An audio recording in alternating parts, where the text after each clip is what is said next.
Hello, everyone. I would like to begin today not with the war in my native Ukraine, but with the war between Israel and Palestine. I rather like Wikipedia's approach to this because they actually dubbed it an Israel-Hamas war, which is a much better title. So, before I begin, why am I doing this? Because some people I rather like and respect, have been approaching this conflict from a very emotional standpoint based on anecdotal evidence, not all of it accurate.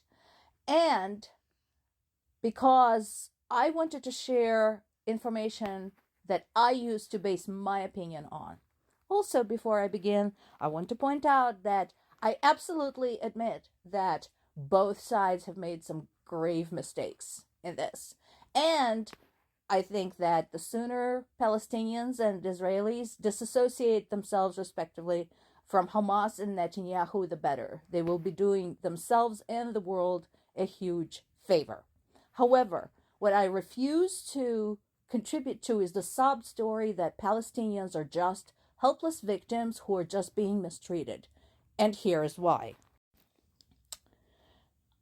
Have anyone ever wondered why countries that allegedly support Palestine, Egypt, Lebanon, Jordan, etc., are nevertheless not too anxious to take in Palestinians refugees? In fact, they have also held up humanitarian aid to Palestine. Well, it's because the last time they have allowed Palestinians into their territories, they did this and this. You know, when somebody comes to your country, starts a riot, and kills your king, you're not going to be too anxious to let them back into your country again. So this goes to the argument of, oh, Palestinians are harmless and have never hurt anyone. Read the history. Next argument, frequently cited, why are Israelis targeting civilian structures, homes, etc.? This is a very long and comprehensive report. Find it and read it. All of it. The use of civilians themselves, human beings, and civilian structures as their shields by Hamas is very well documented.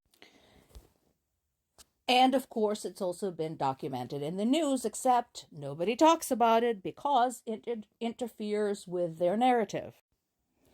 Even when the information is provided by Palestinians themselves. A lot of people are posting videos of Palestinians being mistreated by Israelis. How about some information like this about Palestinians being mistreated by Hamas? So, this is a question actually to consider by all of world's organizations, all of governments. What do you do? We need a tactic. We need a better tactic other than just bulldozing shit down and bombing the crap out of it, of fighting terrorists that insist on burrowing into the ground like rats under civilian structures. That is something that our military and intelligence need to consider, because that is a fact. And no, I don't support Israelis destroying Palestinian homes, but claiming that all of those were civilian structures is just wrong because of this. Another argument I've heard, but the UN and the Pope said that the Israelis are in the wrong. Okay, check your sources.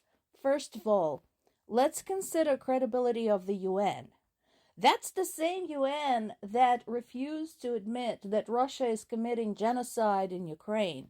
That is the same UN that is in no hurry to expel terrorist states, including Russia, from the UN and UN Security Council, one of the crucial governing bodies. And now we have apparently some evidence that some of the UN workers in Palestine were also members of Hamas. Now, I get it, this could be subjective. The claim initially was made by the Israeli representative. So there is an investigation on the subject, but I would suggest taking whatever UN has to say with a grain of salt. I have used some UN sources in this report, but I also made a point to keep my sources diverse and present multiple confirmations of the same story, because I don't want to be accused of bias. The Pope. Oh, the Pope. Again, the Pope means well, but his interference in the world of politics had so far caused more harm than good. First was, again, his secret mission to negotiate with Russia about the war in Ukraine without asking anybody or involving anybody. I mean, that, like I said, that did more harm than good. And then there was this.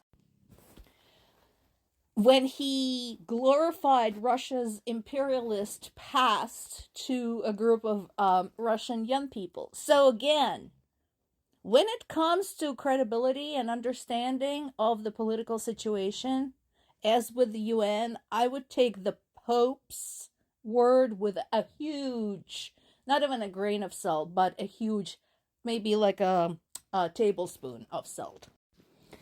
Another argument, but Hamas is there to support the Palestinian cause. Then why did they do this? This is, again, documented here and here and here. If you're supporting someone's cause, shouldn't you care about the welfare of those people? Shouldn't you allow the hard-won, hard-processed humanitarian aid get to them instead of stealing it and beating your own people for trying to get to it? Is that how you support someone's cause? Well, why don't the Israelis get rid of Netanyahu? Actually, they've been trying. They've been trying all year. You can look back as far as January and then month by month and look at all of the protests against Netanyahu. Now, this is something that did not get a lot of publicity because, again, I think it's unpopular and it interferes with the usual narrative.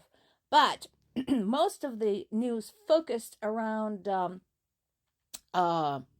Israelis protesting Netanyahu's interference with Israel's judicial system, basically trying to become a dictator. However, it's not the only thing they've been protesting. This is recent. This was in October. This was right after, like a couple of to 3 weeks after the initial breakout of the conflict. They were demanding a ceasefire, even as Netanyahu said, no, gonna bomb the shit out of them. But again, nobody talks about this because this interferes with their narrative of wicked Israel and victimized Palestine.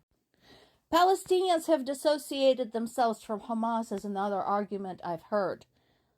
Then why did they celebrate after Hamas broke into the Israeli kibbutzes and beheaded babies? Why did they do this? Why did you celebrate when this occurred? This is a fantastic piece by Le Monde, and I suggest you find it and watch it.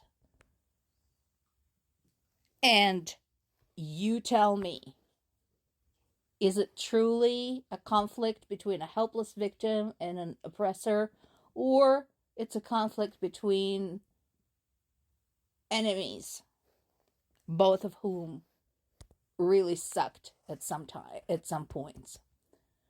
And because I've already gotten so much hate over my reports about Ukraine, I will not be taking comments on this because I'm tired of death threats and verbal abuse. But here it is, sources, information, etc., to challenge your opinion. Good day.